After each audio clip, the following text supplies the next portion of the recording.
another wonderful day. Welcome, Bob. Great to see you. Hi, Jack. Great to see you. Hey, Bob, how are you? Good to see you. How are you being in a rich ticket? How are you? I'm good. How are you?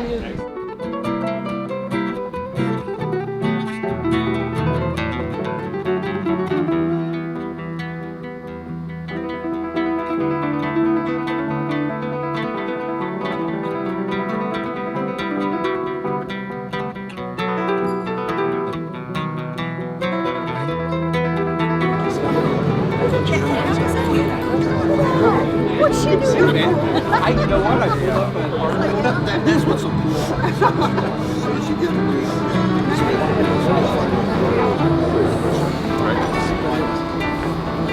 We're really busy.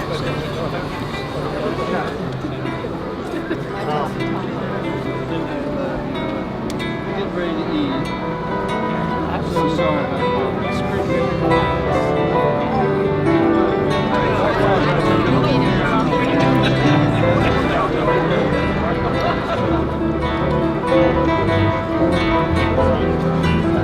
We have a problem with that.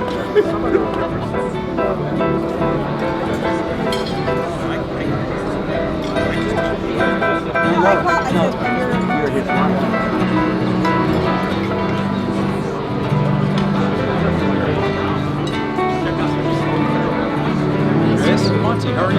Very nice to meet you. 200 people in this thing. 140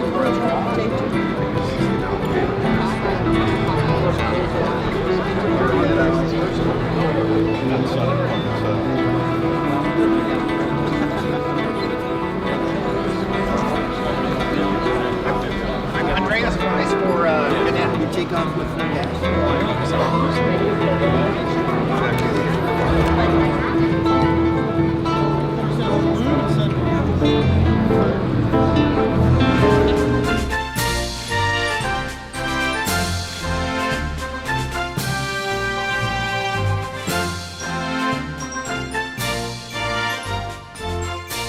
It was a clean airplane. It had just returned from a mission, and it had bullet holes in the wings and the tail. But all of this front end of the airplane had no damage at all. It was, and What was it had it been, like to fly it? What was it had been flown back after a mission, and all of the, first of all, you got to know it was 2 weeks before the war ended, and people were deserting right and left, or I would never have been able to get on that airfield and get out with that airplane. But they were just like that, abandoning, trying to go home to their families or whatever. Right. And the number of guards had decreased, and I worked with the escape committee for a long time planning this escape, and they got the attention of everybody, all the guards, and during that attention is when I hit the fence with two people. There were 1,100 prisoners when I arrived, 10,000 when I left, and we never had a single person successfully escape. But I had been on the outside many times, and I spent a lot of time in solitary confinement after each attempt. Oh boy, Behavior. For good I behavior. got beaten up to unconsciousness, and but I never gave up, and I had inspiration from a colonel that was. They pronounced that he was going to be shot and kill him because he stood up against the Germans in front of them, and he preached to all of us, these bastards are your enemy, and I don't want any of you speaking to them, treating them like they're important. And he said, don't forget why we're fighting this war. Do I make myself clear? And boy, they hit him just like that. And everybody was focusing there, and they put him in prison, and I put him in a cell, a separate area. And I ended up in the cell next to him several months later. And you could hear the Germans walking outside of where we were housed in the cells. And when you could hear the footprints get less and less loud, he would knock on the door, on the wall. And I was in the room next to him, the cell, and he said, "Who's my next door cellmate?" Well, I'd never met him or talked to him. I knew who he was, but he was like God to. I was only a flight officer, and he said, "Who's my next door neighbor?" And I told him, and he said, "What did you do to get caught and get in the cell next to me? Must have been pretty bad." And I said, "Well, I attempted to escape, but I got caught." He said, "God bless you, son." He said, "Don't give up. What is your name?" And I told him, and he said, "You're not going to be friends forever." And we were, and it was the greatest relationship I could have ever had. But he was faced with death every day. Did he make it out?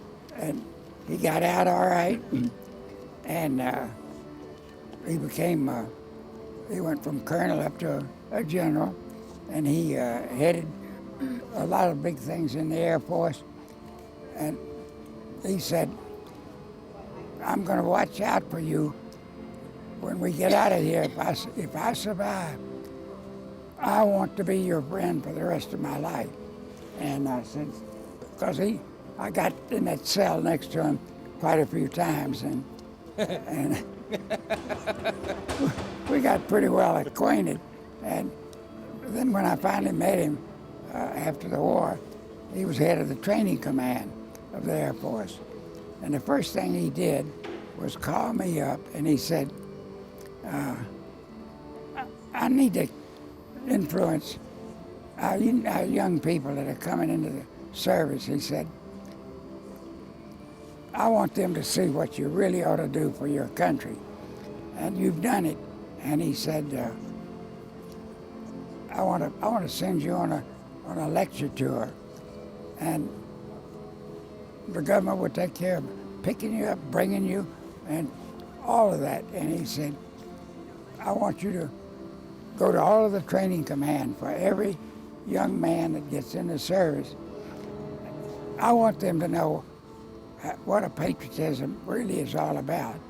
And when I would go to any place in his command, he was there, and he would, when he would walk in, they would be cheering. That's the kind of motivation he was for people. Those young people, they would have jumped over anything to do whatever he wanted them to do. And when he would introduce me, you could hear him mouse, it was just quiet as could be. Everybody wanted to hear. If he was saying, he was like God to all these young guys. And when I'd tell him my stories, he'd tell them, "I remember this escape, and I remember that one." And boy, they were on the edge of their seats, and they were so motivated. It was just beautiful. And of course, I had an ego about as big as the mountain, I guess, but Not surprised. Hey, Bob. because I was with him. He was saying that about me. Yeah. Hey, Bob, I have a question for you. When you got in the 190 to take off, I mean, you got it started. I mean, you worried about how much fuel it had? You were thinking about where you were going to go? Okay. What was going through your mind? Excuse me, back to this airplane. It was battle damage, and I looked in revetment after revetment. Do y'all know what a revetment is? Okay. It was in a revetment, and every airplane I looked at was not functional to fly, and the mechanics and everybody were deserting. There was a very limited number of people around, and I found this one airplane that had no damage around here, had some holes in it, but it was full of fuel, and it was serviced. It was ready to go, and somebody had brought it a short distance to get home as close as they could, I guess, to that airfield. And he was in this Corvette. And I looked at all of them, and none of them were flyable, nothing. And so I looked at this one, and I thought, well, they had to have flown it in here and thought that they had enough fuel to go places, because I checked the fuel tank, it was full, and I had a friend of mine from my fighter group that was a prisoner of war. He wanted to escape with me, and he was one of the two that were with me when I got over the fence. And we were the first to go. And by that time there was, I say, thousands of prisoners of war. And we were the first to get out, and I think maybe a couple of hundred people got out after we did, because the guards were deserting. So, but that all happened while I was gone. But the one fellow that was with me had been with me when we stopped at a farmhouse because we were starving to death. We couldn't get any, had nothing to eat, and we had plenty of water. We would find that in the countryside as we traveled across getting out. And I stopped in this farmhouse, and this lady could speak some English.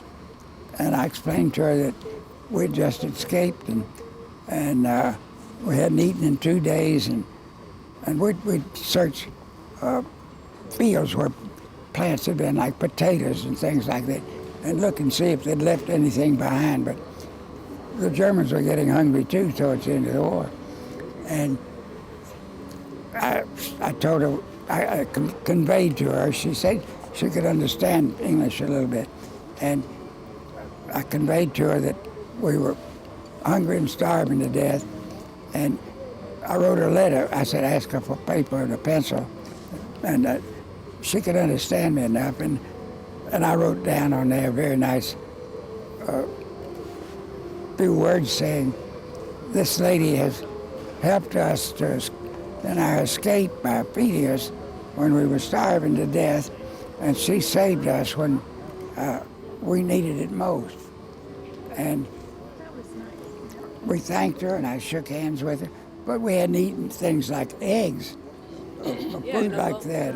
We hadn't eaten any kind of real good food, and we were all skinny. As I went down to 118 pounds from 170. Whoa. And so you can know we were pretty well starved, but the countryside were too. Right. And anyway, I left that note, and I shook hands with her and thanked her, and I told her I would remember this forever. And I left the note with her. And I said, please give this to any of our Allied troops that come through here. And I wrote, please treat this lady with every kind. What country was she in? I'm sorry? What country? In Germany? I was up on the Baltic Sea. I can't remember. Baltic Sea, okay. But anyway, I had given her this note, and we were walking away, and I guess we were maybe the distance of almost a block, and I heard all this screaming. And I looked back, and I told my friend who was still with me, I said, well, I don't know what's wrong. I said, let's go back and find out if something's happened that we can help her with. And so I met her, and she had this letter that I had written to her for her to give to somebody. And she said, she had tears in her eyes. She said, this will do you more good than it did me. And she said, and she handed me a gun and 3 clips of bullets. Nice. And I shook hands with her. And This was in Germany, right after you escaped. Then did you go to the airfield from there? yeah, well, it was days later before we got to an airfield. Did you know where the airfield was, or did you No, just no. stumble on it? No, I was in. The Russians were coming like mad, and by this time we'd gotten awful close. We'd been with the Russians, and then I got away from the Russians, his friend and I, and myself, and we walked on this.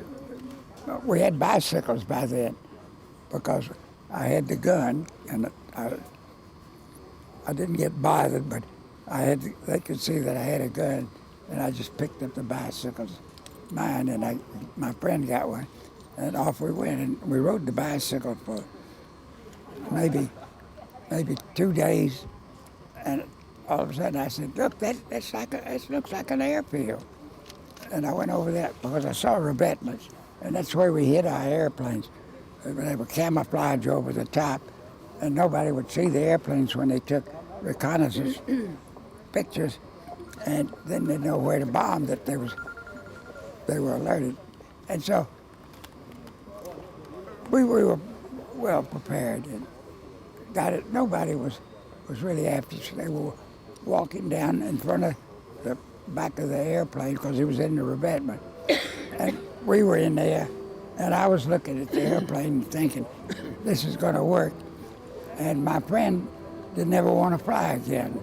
And so I told him, I said, if I can get a mechanic in here that walks by with this gun, you take the gun, and we got to convey to him that I'm going to fly this airplane out of here, because I knew I could by looking at it, but I didn't know. I had forgotten how to start it, but I did know how at one time. Gus Lundquist, who was in the prison camp with me, was over there evaluating the captured German airplanes and to take it back to Wright Field. And he wasn't assigned to combat or anything. And he asked the general, after he finished flying all of these captured airplanes that the British had and written up reports on them, and he talked this general into letting him. He said, I couldn't get combat because they had me as a test pilot at Wright Field, and they told me I couldn't go. I'd like to please beg you to let me fly and fight. That's what I wanted to do. And they wouldn't let me go. If I could just have one mission, I would feel that for the rest of my life it would be I did something. And the general said, okay. And he got shot down the first mission. And nobody knew that he had this background of a test pilot, having flown their airplanes or anything else. And boy, he kept it a tight secret.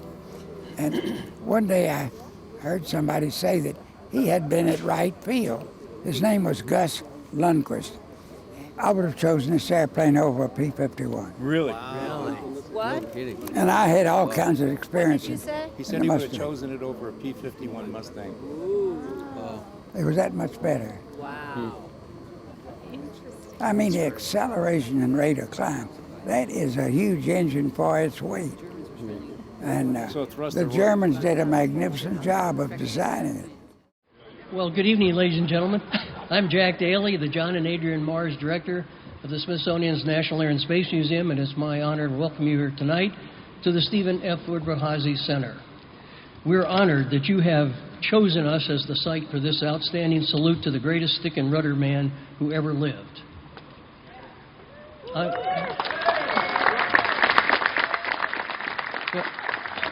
Sit down, Sean. Our friend Bob Hoover.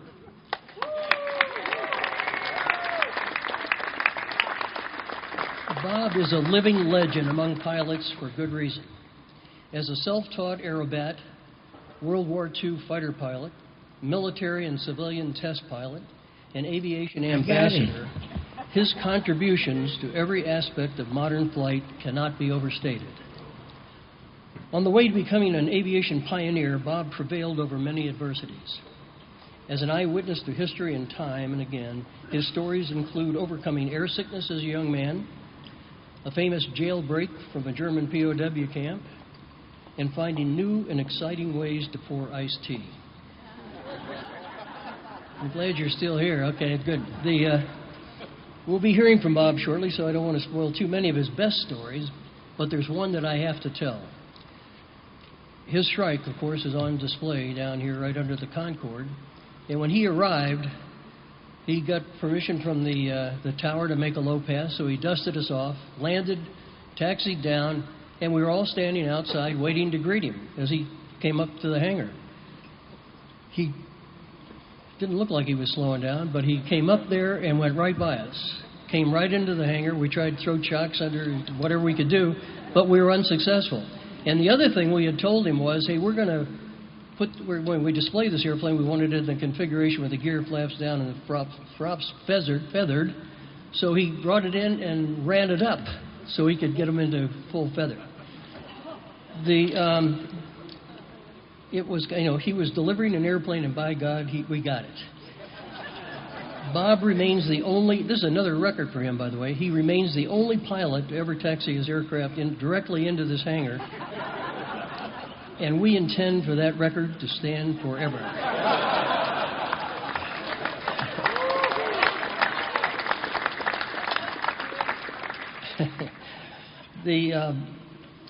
Bob's work as a test pilot, advancing new technologies, as an advocate for the aviation community, and as a mentor for new pilots, has saved many lives, broadened the state of the art, and gotten countless careers off the ground. We are indebted to his hard work and inspired by his example. It's now my pleasure to introduce the President of the Aviation Foundation of America, Mr. Greg Herrick.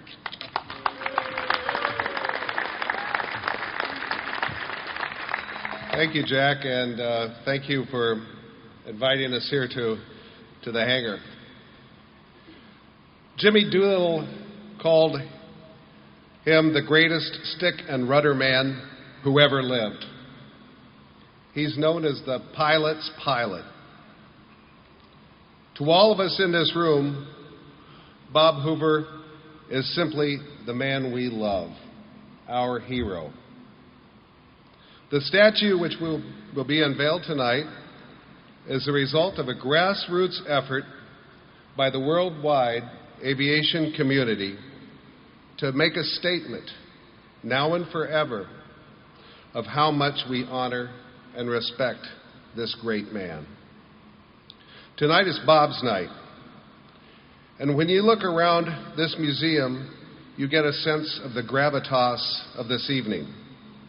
Down the hall, where Bob was a little bit ago, he was telling us a story in front of a Focke-Wulf 190, similar to the one that he commandeered during his escape from a Nazi prison camp.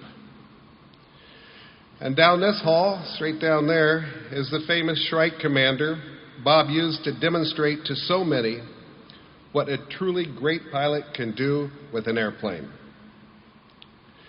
And right over there is Bob's flight suit and his straw hat. And here is soon to be revealed is a statue of our hero.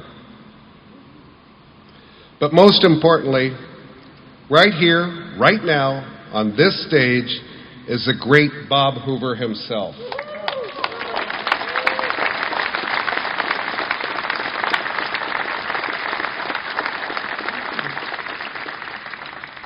I'd like to thank General Jack Daly and the Smithsonian National Air and Space Museum for all they have done to make this evening possible. I would also like to thank everyone who contributed to this effort. Contributions came from around the world and from every major aviation organization in this country, including the ALPA, the EAA, GAMA, NBAA, ICAS, the Reno Air Race Association, and many others. And a special thank you to our sculptor, Ben Victor, who took the time to study his subject, to bring him to life in this beautiful bronze statue we're about to see, and to the foundry workers and artisans who assisted him. Thank you all, and thank you, Bob, for being here with us tonight. Now I'd like to introduce the man who made the very first contribution to this project, world-renowned aerobatic pilot Sean D. Tucker.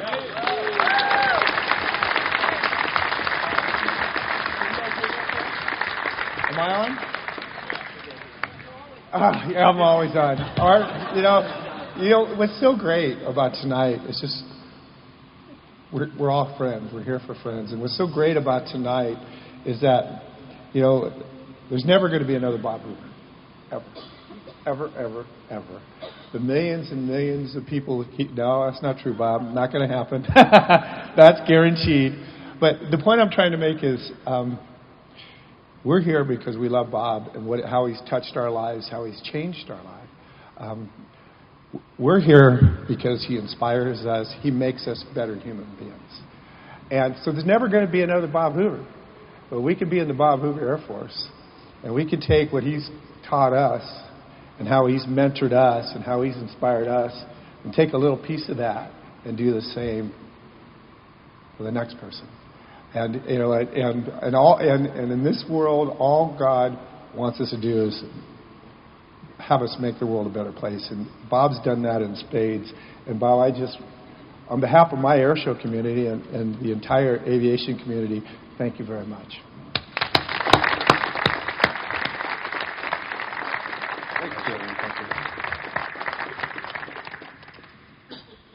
Okay. And now I would like to introduce the sculptor, Ben Victor. Ben received his first major commission at age 23. At age 26, he became the youngest artist to ever have a sculpture placed in the National Statuary Hall here in the United States Capitol. 9 years later, he became the only living artist to have two of his works in the National Statuary Hall. I believe you will agree that Ben was a superb choice to entrust with this work. Ladies and gentlemen, sculptor Ben Victor.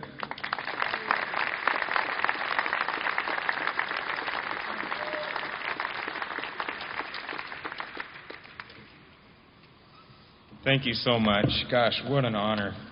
I brought up here with me my 2 DVDs on Bob Hoover, my book on you.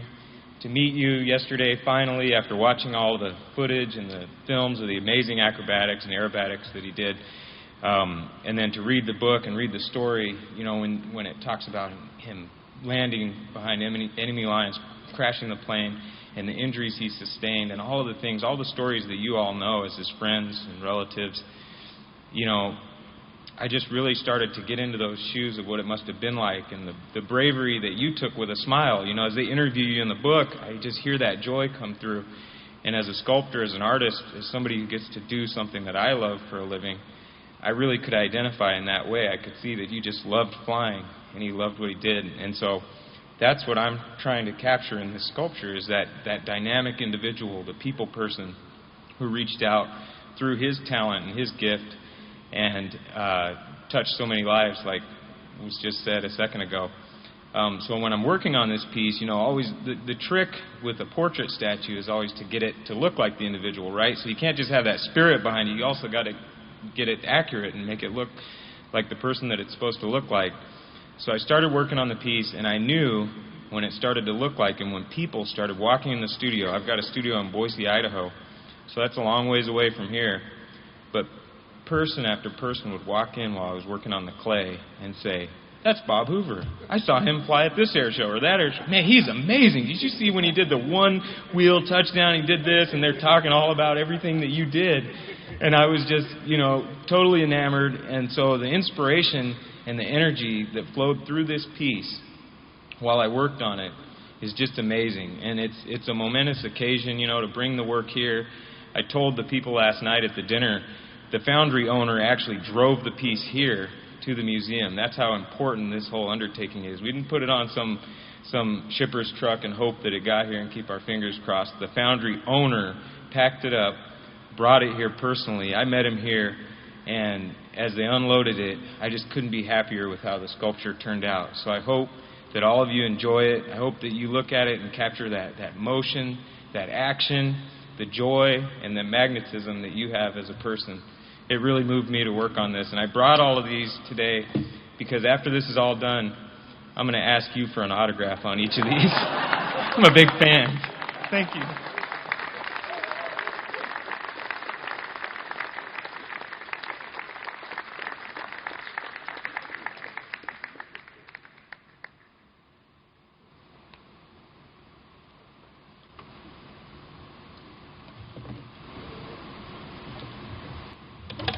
Before we hear from the man of the hour, I know we're all excited to see the centerpiece of our celebration. Mr. Lehman, remove the veil.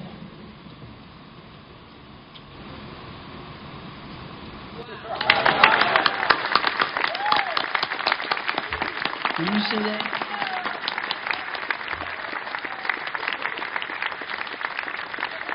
Okay, you got it?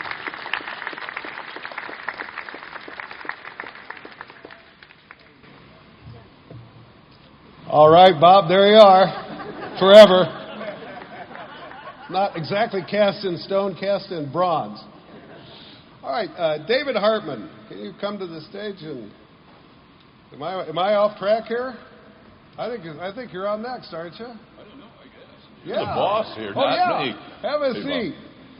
I don't think Dave needs any introduction. He is a professional Bob Hoover interviewer. So this is bound to be good. Anyway, take it away, boys. Thank you, Greg. Hey, Bob. First of all, I've got to tell you, I'm the luckiest man in the world. I'm looking around here at people who have inspired me and made me want to accomplish things that perhaps I could never have done on my own without the support of so many people. And in most every case of any one of you who have met me, you knew that we were friends after we visited for a little bit, because I have stolen a part of you in the way I've lived and the way I've conducted myself. I don't really know who I am, and many of you have heard me say this before.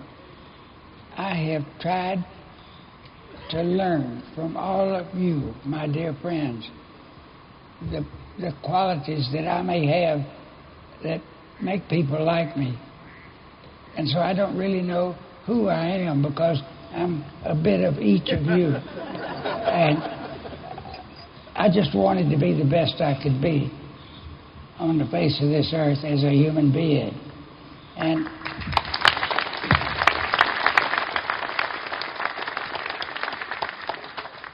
David and I go way back, and I'll never forget some of those early times.